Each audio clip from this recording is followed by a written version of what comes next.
এটা হইতেছে BNP double fascist hobby we. Awami লীগের ফ্যাসিবাদ কি দেখেছেন, হাসিনা স্কোয়ার হবি উই।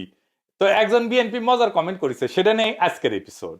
আজকে মুরব্বীরা আমাকে না ক্ষমা করিবেন, কারণ আমি এমন একটা কমেন্ট পাইছি ফেসবুকে বিএনপি করা এক ভাইয়ের কাছ থেকে, উত্তরে না দাওয়াই লাগে। তো বিষয়টা সরমে, তাই মুরব্বীদের কাছ থেকে আগে এনা ম্যাপ চাই নিতেছি। উনি লিখতেছেন জামাতি লেসপেন্সার পিনাকি ভট্টাচার্য, মানে সে বলতে চাইতেছে আমি জামাতের চাটুকার আজ্ঞাবাহী। যাই হোক, সে কইতেছে বিএনপি পাদ মারলে ঢোল তবলা নিয়ে লাগেন, আর জামাত হাইকা প্যান্ট নষ্ট করলেও আমার নাকি কথা ফোটে না। কাহিনী কি? গুরুতর অভিযোগ। আসেন এই অভিযোগের জবাবটা একটু দেই। আর এটাও বিএনপির না বুঝে নেওয়া দরকার যে আমার লগে পাঙ্গা লড়তে আসলে ক্যাঙ্কা করে জয় বাংলা করে দিব। হ্যাঁ, এটা দেখে দিলাম আর কি। আসেন শুরু করি। বিএনপি পাদলে আমি কেন বেদ্য বাজাই? হ্যাঁ জানেন, কারণ বিএনপির পাদে গন্ধ আছে, শব্দ নাই। তাই শব্দের অভাব পূরণ করার জন্য ঢোল তবলা বাজানো লাগে, শিল্পকে পূর্ণ করতে হয়। এডিটর সাহেব, ঢোল তবলা বাজান। মোবাইলের রিঙ্গারের শব্দ না শোনার জন্য আপনি সাইলেন্ট মোড ইউজ করতে পারেন। পিস্তলের গুলির শব্দ ঢাকার জন্য আপনি সাইলেন্সার ইউজ করতে পারেন। কিন্তু আমার বিস্ময়, বিএনপি তার ফিট করেছে যেমন সাইলেন্ট মোডে পাদ মারতে পারে। আমি অবাক হই, কেন মির্জা ফখরুলের প্রিয় প্রথম আলো রিপোর্ট করে না দেশে আজও চলছে নিঃশব্দ পদের রাজনীতি? অথবা বিএনপির প্রিয় ডেইলি স্টার হেডলাইন দিতেছে না whispers of wind, BNP's politics of silent fart. পাদের শব্দ আর গন্ধ উভয় থাকতে হয়। গন্ধ বা শব্দ ছাড়া পাদ পরিপূর্ণ পাদের মর্যাদা পাইতে পারে না। ধরেন পাদে যদি গন্ধ না থাকে, তাহলে তো আপনি গায়ে উঠবেন পাদে গন্ধ নেই, এ তো ভাবতেও পারি না। আল্লাহর দুনিয়ায় কি কুদরত দেখেন, পাদের শব্দের সাথে গন্ধ দিচ্ছেন। ধরেন পাদে শুধু গন্ধ আছে, শব্দ নাই, আপনি বুঝতে পারবেন কে পাদিচ্ছে? না, পারবেন না। আপনার থার্মাল স্ক্যানার বসানো লাগবে, মেলার টাকা খরচা করে কে পাদিছে এটা বের করার লাগে। পাবলিকে বলবে আপনি নকল পাদের নকল সরকার। অথর্ব জনগণ গান গাইবে বিএনপির প্রিয় রবীন্দ্রনাথ ঠাকুরের সুরে, ওরা পাদিতে জানে না দয়াময়। আপনারা মনে করছেন যে আমি হুদাই পাদ নিয়ে এপিসোড বানাইছি। আমি এপিসোড বানাই রাজনীতির বিষয় নিয়ে, সিরিয়াস বিষয় নিয়ে, তাই বলে শেষ পর্যন্ত পাদ নিয়ে এপিসোড? জি না, পাদ একটা রাজনৈতিক বিষয়। পাদ শুধু রাজনীতি না, এটা একটা গুরুত্বপূর্ণ ক্ষমতা প্রশ্ন। কে কার চাইতে ক্ষমতাবান এটা বোঝার মাপকাঠি হইতেছে পাদ।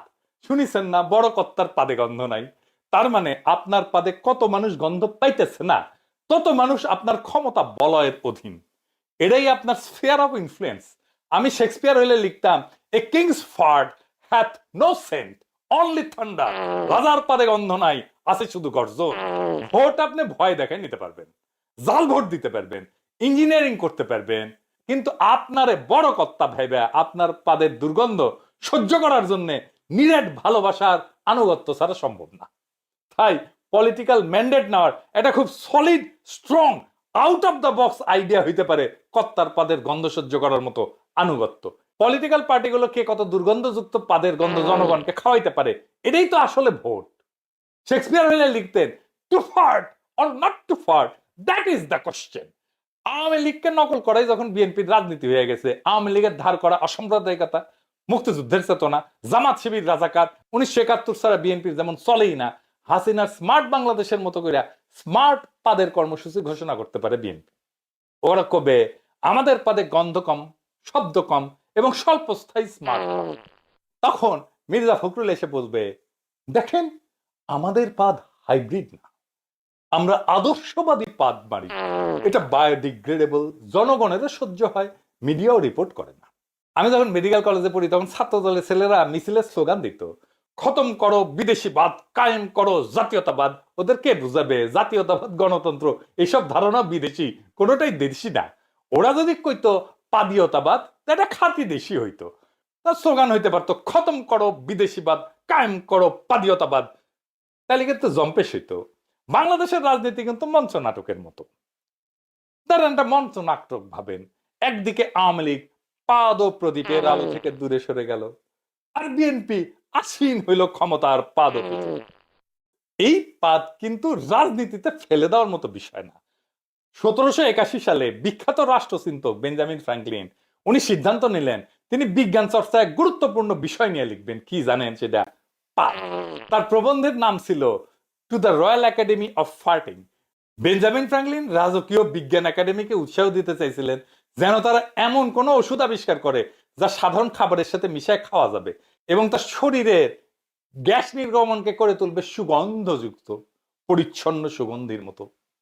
অর্থাৎ এই মহান রাষ্ট্রনায়ক, লেখক, বিজ্ঞানী, আবিষ্কারক চাইছিলেন এমন একটা চিকিৎসা পদ্ধতি তৈরি হোক যাতে পাদেরও সুগন্ধ। আহারে, বেঞ্জামিন ফ্র্যাঙ্কলিনের আশা আজও পূরণ হয়নি, তার স্বপ্ন এখনো পূরণ হয় নাই। উনি বাংলাদেশে জন্মাইলে ওনার উত্তরসূরি বেঞ্জামিন ফ্র্যাঙ্কলিনের স্বপ্ন পূরণের জন্য আর একবার ফ্যাসিবাদ কায়েম করিতেন, পাদকে সুগন্ধময় করার স্বপ্ন। বাংলাদেশের রাজনৈতিক নেতাদের কাজে হইতেছে স্বপ্ন দেখা। পদ্মা সেতু থেকে শুরু করে মধ্যমায়ের দেশ সব হওয়ার স্বপ্ন দেখেন। স্বপ্ন না দেখলে রাজনৈতিক নেতা হওয়া যায় না বাংলাদেশে। ওনারা স্বপ্নের কথা বলেন কিন্তু মাঝে মাঝে ওনাদের স্বপ্ন দোষ হয়, হইলেও সেটা ওনারা চাইপে যান। যেমন পাদের গন্ধ এবং শব্দ চাইপে যাইতে চান, পারেন না। স্বপ্ন দেখবেন, স্বপ্ন তো সব এটা তো হয় না। বেঞ্জামিন ফ্র্যাঙ্কলিন হুদাহুদি এমন পাদ নিয়ে গবেষণার কথা বলেন না। বিএনপি একটা অপারেশন চালাইছিল খালেদা জিয়ার আমলে, আর্মিরে দিয়া। নাম ছিল operation clean heart. BNP cross ফায়ারে মারছিল তার দলের লোকদেরই, কারণ তারা কন্ট্রোল করতে পারতেছিল না তার দলের গুন্ডাদেরকে। এই অপারেশন ক্লিন হার্ট যারা চালাইছিল তারাই হয়ে ওঠে র্যাব। বেঞ্জামিন ফ্র্যাঙ্কলিনের পথ ধরে তারা নতুন অপারেশন চালাইতে পারে, অপারেশন ক্লিন ফার্ট। এর লক্ষ্য হবে যারা সুগন্ধযুক্ত পাত দিতে পারে না তাদের ক্রস ফায়ারে দেওয়া।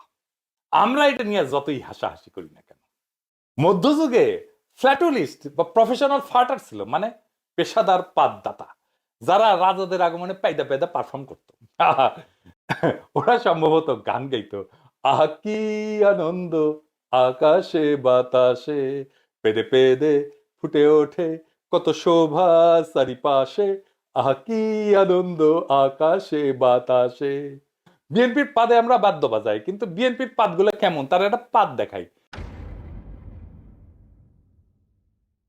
সালাউদ্দিন সাহেবের লেসপেন্সাররা এতই খেপিছে ইলিয়াস আর আমার উপরে জুতা মারিছে দেখেন। ইলিয়াস হোসেন ফিনাকি ইতারা জুতা মাজি দে আর প্রাণ প্রিয় সালাউদ্দিন ভাইয়ারে অপচর্য করার বলি আর ইতারা দিক্কাত জানাই জুতা নিক্ষেপ করছি। আমি জুতা মারছি যে আপনার সাংবাদিক ইলিয়াস হোসেন ও পিনাকি ভট্টাচার্যকে। ও আমাদের প্রিয় নেতা সালাউদ্দিন আহমেদকে নিয়ে মিথ্যা খবর চালাচ্ছে, এরা দুজনেই। এর কারণে আমরা ওরা দুজনকে আমরা কি জুতা নিক্ষেপ করছি। ইলিয়াস আলী এবং পিনাকি ভট্টাচার্য, আমরা আমাদের প্রিয় নেতার বিরুদ্ধে অপপ্রচার চালানোর কারণে আমরা এদের বিরুদ্ধে জুতা নিক্ষেপ কর্মসূচি আজকে গ্রহণ করেছি। যদি এটা যে বন্ধ না হয়, অপপ্রচার যদি বন্ধ না হয়, ভবিষ্যতে আরো এর চেয়ে কঠোরতম আমরা আন্দোলন করতে বাধ্য হব। তো আওয়ামী লীগ কোনোদিন করেছে এটা? হ্যাঁ, করে নাই। জান কালা কালা আওয়ামী লীগ কি করেছে? ওরা বিএনপি তামা তামা কইরা দিবে আপনার জান কলে। হ্যাঁ, স্যাম্পল তো দেখিলেন। আগামীর বাংলাদেশে বাক স্বাধীনতা মানে না বলার অধিকার না। বিএনপির এহেন পাদ চিনেও চুপ থাকার যোগ্যতা। বেঞ্জামিন ফ্রাঙ্কলিন চান সুগন্ধি পাদ, সেন্ট অগাস্টিন চান সুরেলা পাদ, আর বিএনপি চায় গন্ধহীন পাদ, যেন রাজনীতি কইরা আবার দায় নিতে না হয়। তাই পাদের শব্দ থাকতে হবে, রাজনীতিতে বক্তব্য থাকতে হবে। চুপ করে গন্ধ ছড়ানোটা গণতন্ত্রের অপমান করে। প্রত্যেকটা সংসদীয় বৈঠকের আগে পাদ দিয়ে নিতে হবে। পাদ দেওয়ার পরেই বক্তব্য দেওয়া যাবে, কারণ পাদ আগে ব্যয় হয়ে গেলে বক্তব্যের দুর্গন্ধ কম থাকবে। আমাকে অনেক কয় যে দাদা রাজনীতিতে আসবেন আপনি? আমি কই না ভাই, আমি আসবো না। কয় কেন আসবেন না? বাংলাদেশের রাজনীতি হইতেছে পাবলিক বাসে পাদ দেওয়ার মতো, কে দিল কেউ বলে না, সবাই টের পায়, কেউ স্বীকার করে না। সবচেয়ে বড় কথা, সেই বাসে বসা যায় না, দাঁড়ানো যায় না, শুধু নিঃশব্দে সহ্য করে যেতে হয় প্রজন্মের পর প্রজন্ম। যারা সহ্য করে তারাই হইতেছে আম জনতা, এই জনগণ। এপিসোডের শেষে বিএনপি কাটা বিনা পয়সায় স্ট্র্যাটেজি দিই। আপনারা জানেন আমি মেলা স্ট্র্যাটেজি দিছি, এমনকি হাসিনাকেও স্ট্র্যাটেজি দিছি। আমার স্ট্র্যাটেজি হলে ফুল প্রুফ, একদম বন্দুকের গুলি মিস হইতে পারে, আমার স্ট্র্যাটেজি কোনো মিস হবে না কখনো। বিএনপি কে একটা ফুল প্রুফ স্ট্র্যাটেজি দিব আজকে। বিএনপি তো মাঝে মাঝে ইন্ডিয়ার দিকে দৌড় মারে, আমার হাত ধরে তুমি নিয়ে চলো সখা, আমি তো পথ চিনি না, এই কোয়েসিক করবে, এরা মারে দৌড়। আবার আমাদের টেনে আনতে হয় বিএনপি কে। আমাদের আশঙ্কা ইন্ডিয়া আবার বিএনপির সাথে সেই সিস্টেম করে ফেলবে, আবার বিএনপি মারিবে দৌড়, যা সে আওয়ামী লীগের সাথে করেছিল, মানে ওয়াকারের সাথে করেছিল ইন্ডিয়া। কিন্তু আমার স্ট্র্যাটেজি ফলো করলে ইন্ডিয়ার সাথে, বিশেষ করে মোদী সরকারের সাথে ভালো সম্পর্ক হবে বিএনপির। বিএনপির সাথে ইন্ডিয়ার সম্পর্ক হবে, এতে আমাদের কোনো সমস্যা নাই। সমস্যা হইতেছে বাংলাদেশের রাজনৈতিক অর্থনৈতিক ক্ষতি হবে কিনা। সেই জন্য আমার স্ট্র্যাটেজি ফলো করলে ইন্ডিয়ার সাথে, বিশেষ করে মোদী সরকারের সাথে বিএনপির সম্পর্ক ভালো হবে, কিন্তু বাংলাদেশকে কোনো রাজনৈতিক বা অর্থনৈতিক ছাড় দিতে হবে না। কি সেটা? বিএনপিকে একটা আইন পাশ করতে হবে, হাইগা না সুসলেও পাইদা গঙ্গা জল না। শুধু মোদী খেন, মোদীর বাপ আইসা ওই সরকারকে সাপোর্ট করবি। বিএনপি কি এই গঙ্গা জলের স্ট্র্যাটেজি এবার নিবে?